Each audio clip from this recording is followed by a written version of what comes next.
This episode is brought to you by Shopify. Do you have a point of sale system you can trust, or is it a real POS? You need Shopify for retail. From accepting payments to managing inventory, Shopify POS has everything you need to sell in person. Go to shopify.com/system, all lowercase, to take your retail business to the next level today. That's shopify.com/system.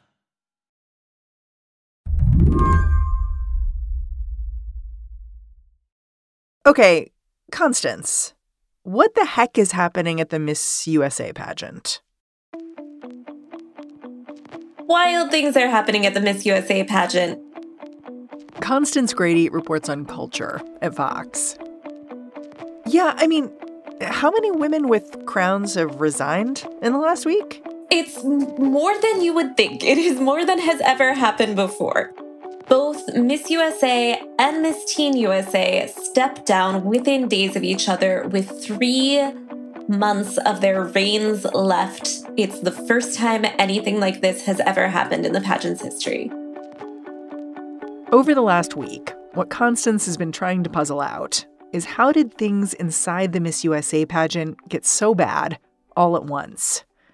The beauty queens who are abdicating their thrones here have, for the most part, released vague statements explaining themselves. It's only because of leaked documents and interviews with their families that we know more. Allegations of bullying, a toxic work environment, sexual harassment. Constance and we went back to the pageant itself to look for clues. Tonight, live from the Grand Sierra Resort, set in the stunning backdrop of Reno, Tahoe, Nevada. It had been years since I watched a pageant, so it was kind of interesting to go back and see what they're like. Only one of these incredible women will be crowned Miss USA. And now, please welcome your 2023 Miss USA contestants.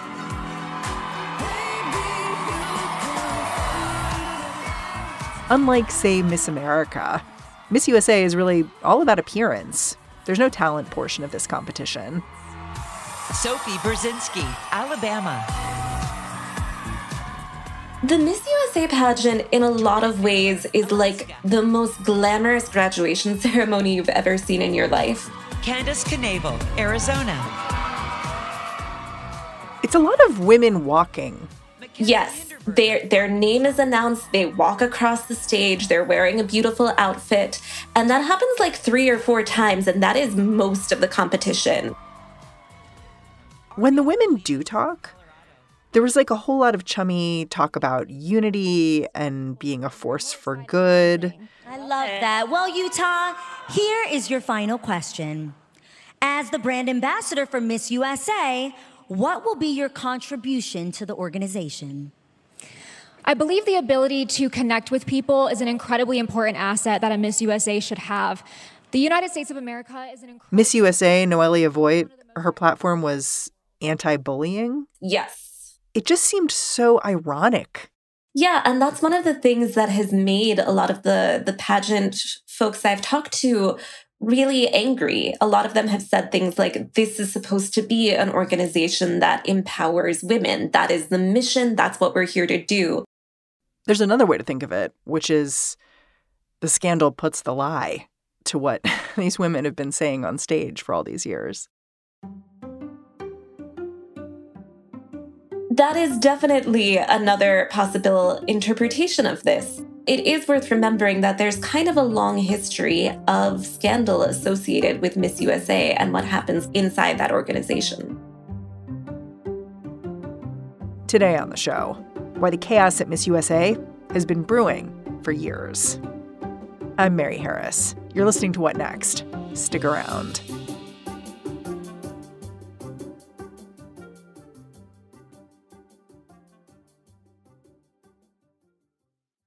This episode is brought to you by Discover. When it comes to your finances, Discover wants you to know they are the credit card that is always there for you. With 24/7 U.S.-based live customer service, everyone has the option to talk to a real person anytime, day or night. Yep, that means no more waiting for, quote, normal business hours just to get a hold of someone. We are talking real service from real people whenever you need it. Get the customer service you deserve with Discover. Limitations apply. See terms at discover.com/creditcard. This episode is brought to you by Discover.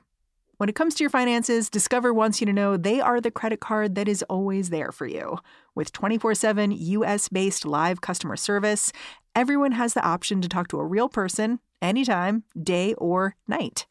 Yep, that means no more waiting for, quote, normal business hours just to get a hold of someone.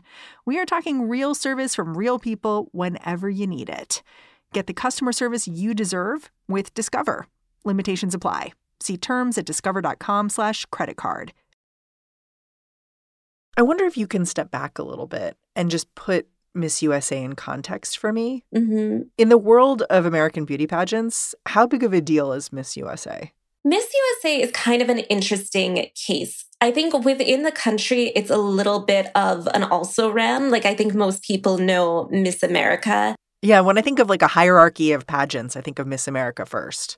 Absolutely. Miss America at the top, and then you're kind of like, and the other ones. Who typically wins the Miss USA contest? The winner of Miss USA tends to be someone who is trying to position herself for a career in maybe a more presentation-focused field. The big difference between Miss USA and Miss America on an organization level is, like the meme goes, Miss America is a scholarship competition. But Miss USA is more career-focused. Miss USA gets a 6-figure salary, she gets a car, she gets an apartment, and she does a lot of public appearances in these kind of prestigious events like New York Fashion Week, the Kentucky Derby, lots of places where she's supposed to be able to network and make connections with people who can help her move on to the next phase in her career. So it's sort of a preparation for your next step forward in life. Constance says even before the resignations of 2 beauty queens in 1 week, industry insiders, they knew something was amiss at the Miss USA pageant. That's because Miss USA herself, Noelia Voigt, seemed hard to find for months. She simply wasn't making her usual appearances. Then there was a slew of mysterious internal firings.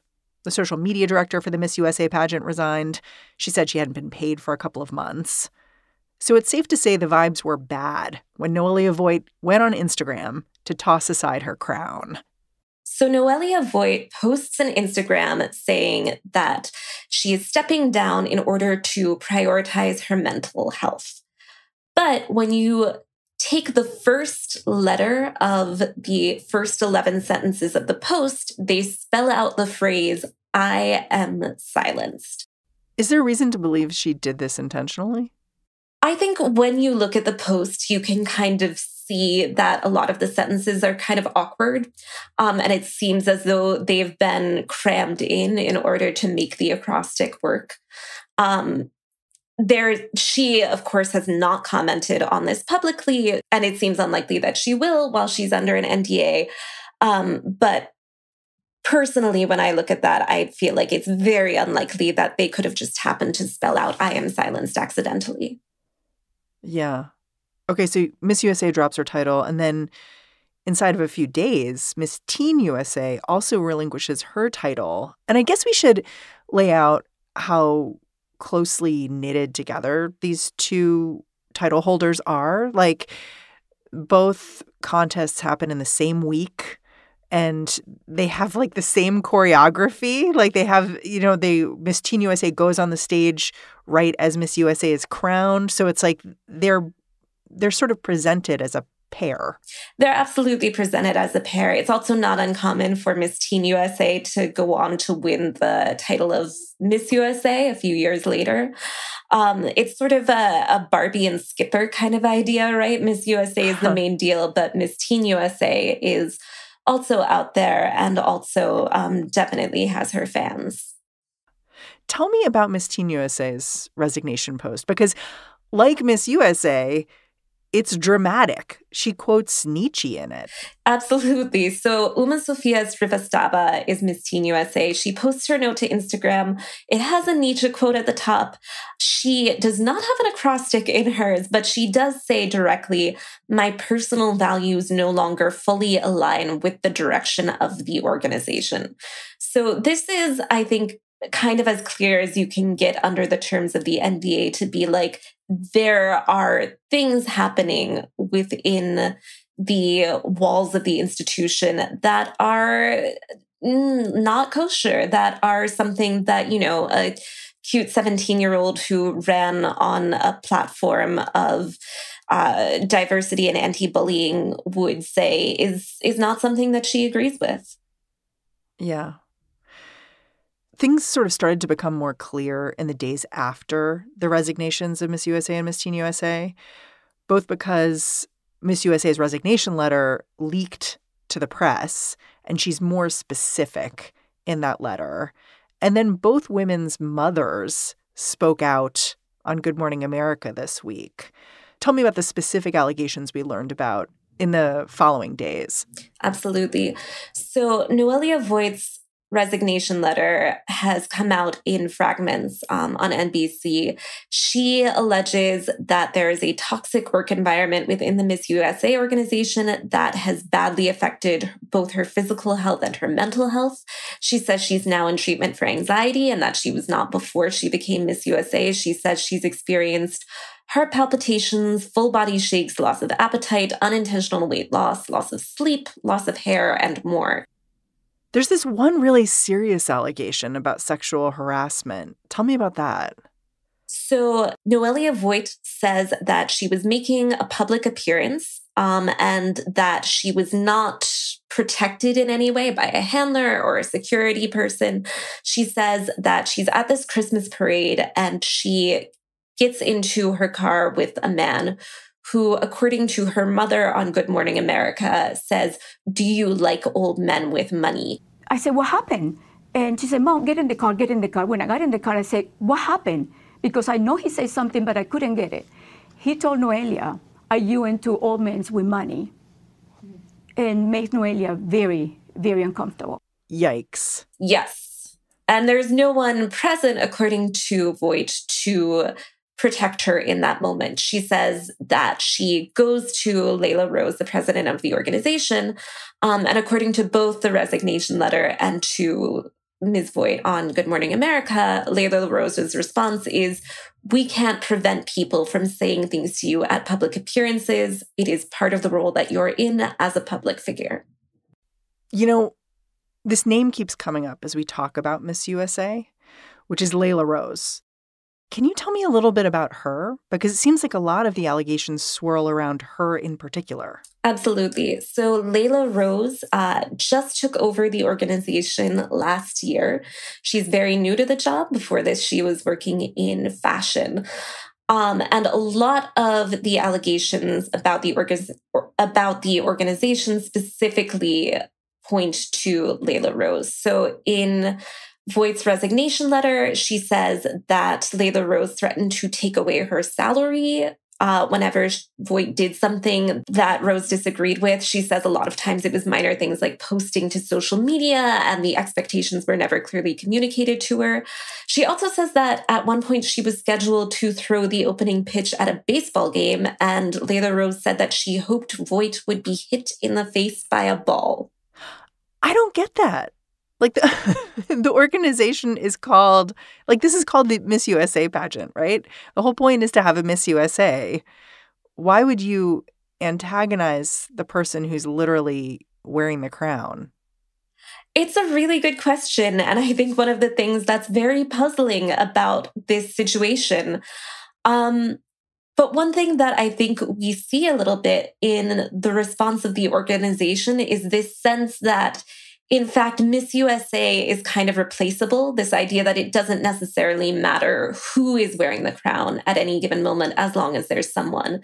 So they have already announced that one of the runners-up will be taking over the title, and the social media pages are now all about the new Miss USA. Huh. I want to talk about the use of non-disclosure agreements and how they're impacting what we know and the organization more generally. How common is it for someone who competes in a pageant like this to be locked down with a non-disclosure agreement? Is that just run of the mill? This is very much the norm in a lot of pageants.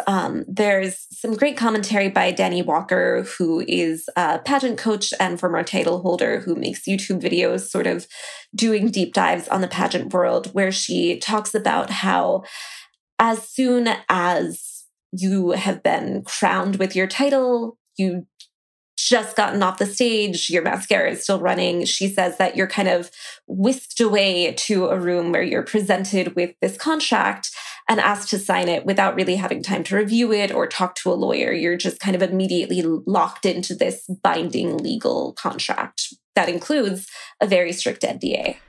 That seems crazy that you would have someone sign all this paperwork like right as soon as they're rushed backstage. Like, without a lawyer present to represent them or any of those things? It really does. This is one of those issues that kind of, I think, can make you raise an eyebrow at the idea that this is an organization that empowers women. If they're taking these young girls in this very vulnerable, emotionally charged state and being like, now let's enter a binding legal contract, right? Huh. How has the Miss USA organization responded to all these allegations about what it's like to work there? It just seems like they're getting hit from all sides. Has there been any acknowledgement that, oh, maybe we should do some things differently? The Miss USA organization has been pretty closed-mouthed in response to all of these allegations. They have mostly just said, we are committed to the mental health of our winners. We're committed to empowering women, and kind of have been trying to move on to the next thing, announcing the replacement title holders and getting ready for the next Miss USA pageant, which will be in November. Do their actions reflect the spirit of empowering women? Like, I know that I read at some point their social media was like sort of trollishly posting, like, here's people who won in certain categories who weren't Miss USA. Yes, this was shocking. Allegedly, Layla Rose was forbidden from speaking directly to Miss Teen USA. Her parents felt that she was talking to her inappropriately and demanded that all communication go through them. And shortly afterwards, as kind of what appeared to be a response, images start appearing on the Miss USA Instagram where they are congratulating runners-up who won in the specific categories that the title holders did not win.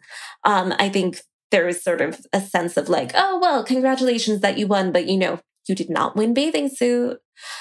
I think there's certainly a kind of a mean girlishness to this that feels more like evil sorority president, kind of petty and mean, rather than necessarily in the spirit of uplifting women as the organization says is its mission.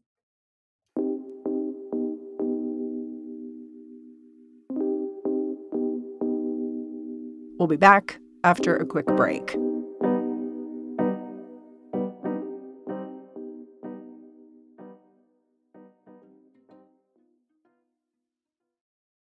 This episode is brought to you by Shopify. Do you have a point of sale system you can trust, or is it a real POS? You need Shopify for retail. From accepting payments to managing inventory, Shopify POS has everything you need to sell in person. Go to shopify.com/system, all lowercase, to take your retail business to the next level today. That's shopify.com/system. Pulling up to Mickey D's just for drinks? Oh yeah, that's me. Nothing extra, just perfection and a straw. Coming in hot for the coldest cups on the block. Because there are drinks. Then there are drinks from McDonald's. Ever combine an ice-cold frozen Coke with piping hot fries? Try frozen drinks any size for $1.49. Prices and participation may vary. Cannot be combined with any other offer. Ba-da-ba-ba-ba. An interesting thing I learned from your reporting is just how troubled Miss USA has been and for how long. One of the few things Americans may know about Miss USA is that it was owned by Donald Trump. but he was forced to sell the franchise. First of all, why was he forced to sell it? So when Trump first made his presidential campaign announcement speech, kind of infamously in 2015, and I'm sure many of them are very fine people speech. When Mexico sends its people, they're not sending their best. They're not sending you. They're not sending you. They're sending people that have lots of problems, and they're bringing those problems with us. After that, NBC cuts ties with him. At the time, he co-owned the Miss Universe franchise with NBC. And it was broadcast on NBC. Exactly, yes. He was forced to buy back their shares, and then he couldn't afford to own the whole thing. So he sells it eventually in 2016. Trump sold Miss USA's parent company to a talent agency, WMEING. The talent agency sold the pageant to a Thai company, JKN Global Group. Then JKN Global Group filed for bankruptcy and sold half of its stakes in Miss USA to the guy who holds the Miss Mexico copyright. So that is 4 corporate overlords in 8 years. And the executive suite has also been a game of musical chairs. Crystal Stewart was the president before Layla Rose. She ends up being forced to resign in disgrace in 2022 after 2 allegations. So the first is that multiple competitors claim that she rigged the competition in favor of her alleged favorite, Miss Texas. Miss Texas, because Crystal Stewart had been a Miss USA before, and she had also been a Miss Texas. There is also a much more serious allegation, which mostly concerns her husband. His name is Max Sebrix.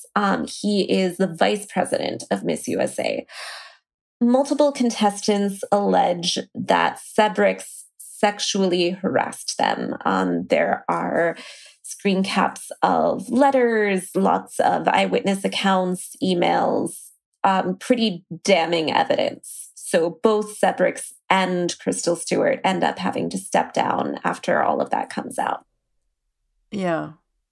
I'm a little curious about whether Miss USA's troubles all come down to money.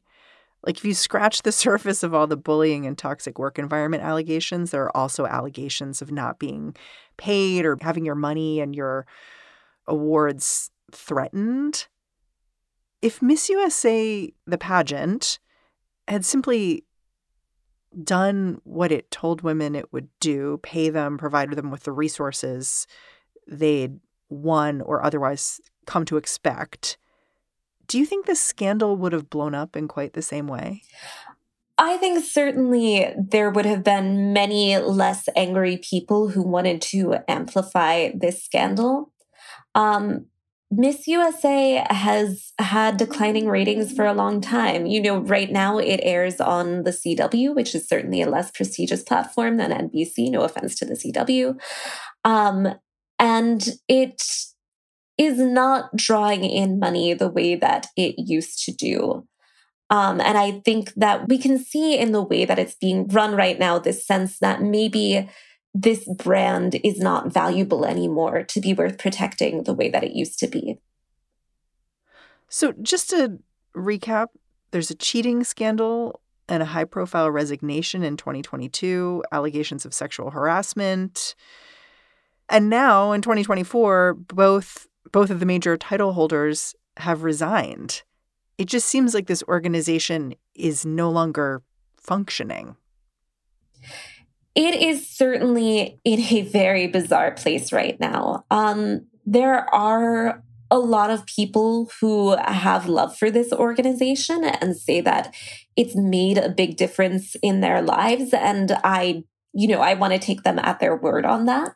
But it certainly seems as though we are in a situation where this organization that allegedly exists to help and empower young women instead has been harassing and exploiting them and then locking them down with these NDAs so they can't even complain about it.